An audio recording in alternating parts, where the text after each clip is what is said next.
भारत की पौराणिक कथाओं और आध्यात्मिक परंपराओं में एक ऐसा नाम है जो शक्ति, साहस और अटूट भक्ति का प्रतीक माना जाता है। वह नाम है हनुमान।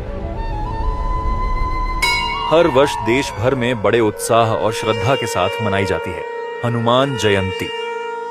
यह दिन भगवान हनुमान के जन्मोत्सव का प्रतीक है और उनके अद्भुत जीवन, पराक्रम और भगवान राम के प्रति उनकी अनन्य भक्ति को स्मरण करने का अवसर भी।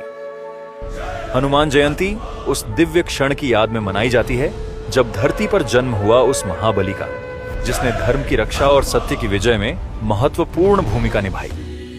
भारतीय मान्यताओं के अनुसार भगवान हनुमान केवल शक्ति के देवता ही नहीं, बल्कि वे भक्ति, सेवा और समर्पण के सर्वोच्च उदाहरण भी हैं।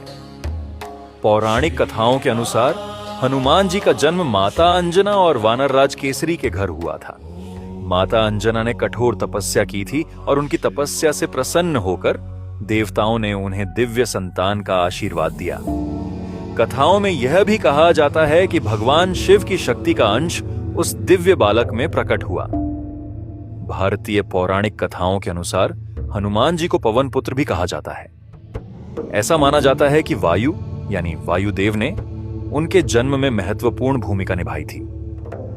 एक कथा के अनुसार जब देवताओं का दिव्य प्रसाद माता अंजना तक पहुंचा तो वायुदेव ने उसे सुरक्षित रूप से उनके पास पहुंचाया। इस कारण से हनुमान जी को वायुदेव का पुत्र माना गया और उन्हें पवन पुत्र हनुमान कहा जाने लगा। वायुदेव की ही तरह हनुमान जी में अद्भुत गति, शक्ति और ऊर्जा का संचार था। हनुमान जी के बचपन की एक अत्यंत प्रसिद्ध कथा है। एक दिन बालक हनुमान ने आकाश में चमकते हुए सूर्य को एक लाल फल समझ लिया। वे उसे पकड़ने के लिए तेजी से आकाश की ओर उड़ पड़े। देवताओं ने जब यह दृश्य देखा तो उन्हें आश्चर्य हुआ और ब्रह्मांड में हलचल मच गई। उसी समय देवताओं के राजा इंद्र ने बालक हनुमान को रोकने के लिए अपना दिव्य अस्त्र वज्र चलाया।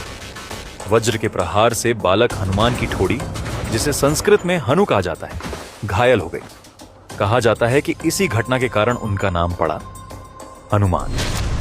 इस घटना से वायुदेव क्रोधित हो गए और उन्होंने पूरे संसार से वायु का प्रवाह रोक दिया।